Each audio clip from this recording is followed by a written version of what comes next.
Halo teman-teman semua, sahabat channel Cerita Misteri, channel yang akan membahas berbagai hal, kisah misteri, kisah mistis, hingga sejarah yang dikemas dalam satu cerita yang menarik.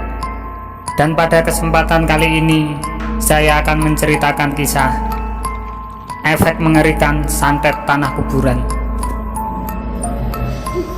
Adalah Tony, lelaki parubaya yang sedang menjabat sebagai kepala cabang sebuah lembaga keuangan yang sedang berkembang di DIY dan Jateng.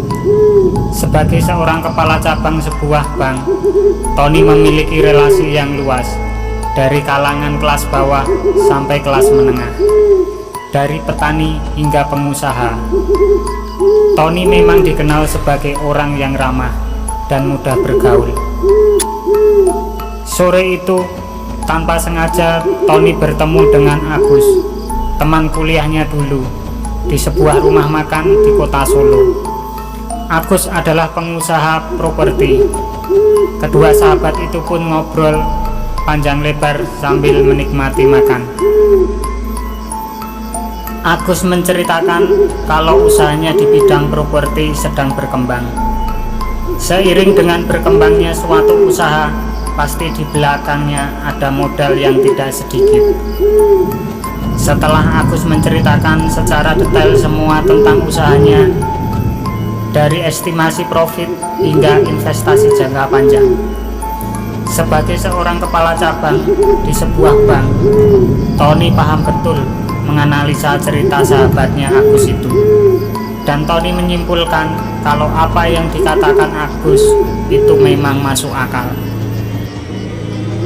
Singkat cerita, Agus meminta bantuan Tony dalam tambahan modal. Di sini sifat serakah Tony mulai muncul. Tony tergiur dengan profit yang didapatkan dari bisnis properti yang dijalankan Agus.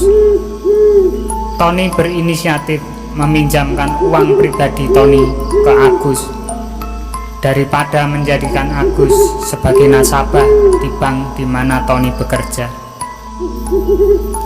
Singkat cerita, terjadi kesepakatan dari pembagian profit dan nilai investasi.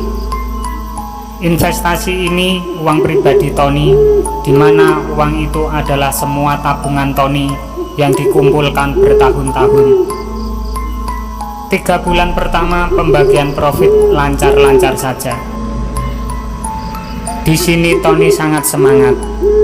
Memasuki bulan ke-6, pembagian profit yang diterima Tony semakin turun dan telat dari jadwal yang telah ditentukan.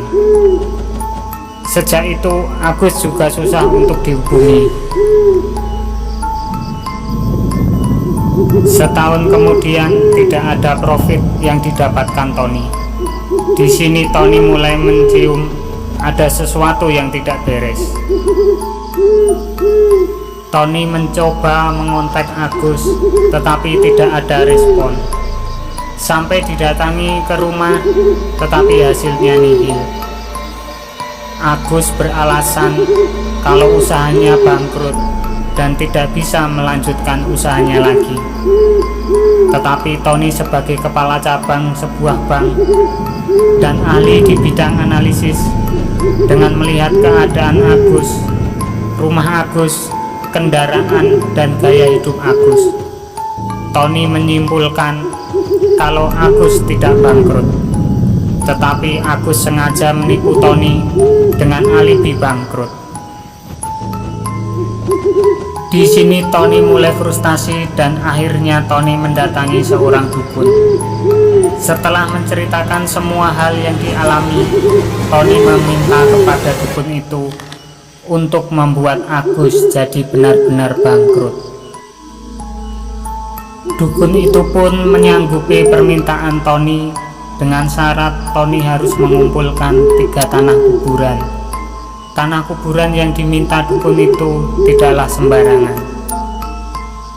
tetapi Tony harus mencari batu nisan yang tanahnya turun dan diambil tanahnya, dan Tony harus mencari di kuburan yang berbeda.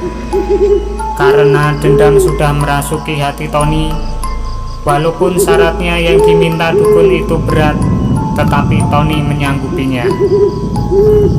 Singkat cerita, setelah berkeliling sampai ke pelosok desa, akhirnya Tony berhasil mengumpulkan 3 tanah kuburan yang berbeda sesuai permintaan dukun. Tony pun segera membawa tanah kuburan itu ke tempat dukun.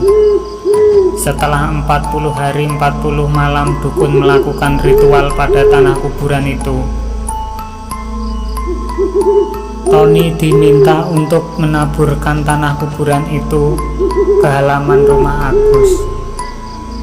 Setelah pulang dari tempat dukun itu, Tony langsung melakukan apa yang diminta dukun itu.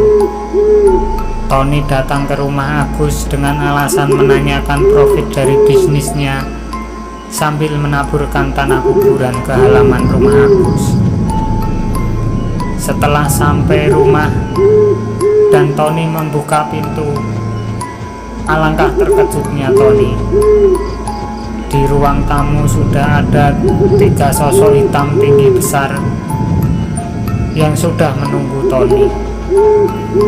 Mulai saat itu seolah Tony bisa melihat makhluk tak kasat mata. 3 makhluk itu terus mengikuti kemana Tony pergi. Selang beberapa hari Tony mendapatkan kabar kalau rumah Agus terbakar habis sampai ludes semua harta bendanya. Di sini Tony mulai senang karena apa yang diinginkan Tony sudah terwujud, yaitu membuat Agus jadi bangkrut. Akan tetapi sebenarnya Tony baru saja memasuki gerbang kehancuran. 3 makhluk itu membuat bangkrut Agus. Ada upah yang harus dibayar Tony. Akan tetapi dukun itu tidak menceritakannya. Kehidupan Tony mulai gonjang-ganjing karena aura 3 makhluk itu yang menyelimuti Tony. Istri Tony selingkuh dan menggugat cerai Tony. Tak sampai di situ saja, Tony dipecat dari bank karena dianggap Tony melanggar kode etik. Anak Tony pun tiba-tiba sakit dan harus keluar masuk rumah sakit. Dan ekonomi Tony juga jadi semakin parah. Yang dulunya kehidupan Tony enak dan damai, sekarang menjadi berantakan. Tony hanya bisa menyesali perbuatannya sudah menjadikan Agus bangkrut dengan media tanah kuburan. Tony pun mulai menyadari kalau semua ini terjadi karena aura 3 sosok hitam yang selalu mengikuti Tony, sehingga kehidupannya menjadi hancur. Dan itu sebagai upah yang harus dibayar Tony karena telah bersekutu dengan 3 makhluk itu. Makhluk gaib memang bisa melakukan hal-hal yang di luar kemampuan manusia, tetapi semua ada harga yang harus dibayar. Oleh sebab itu, bersandarlah hanya kepada Dia yang Esa. Semoga dari cerita Tony ini kita bisa mengambil hikmahnya. Walaupun kita dirugikan orang lain, tetapi jangan sampai kita dibutakan oleh dendam, apalagi sampai bersekutu dengan makhluk gaib dan bermain-main dengan tanah kuburan, yang akibatnya bisa merugikan diri sendiri, karena efek yang ditimbulkan oleh tanah kuburan itu memang mengerikan. Cerita ini diilhami dari kisah nyata. Nama dan tempat bukan sebenarnya. Sampai ketemu dalam cerita misteri berikutnya. Jangan lupa dukung channel cerita misteri ini agar bisa berkembang. Terima kasih.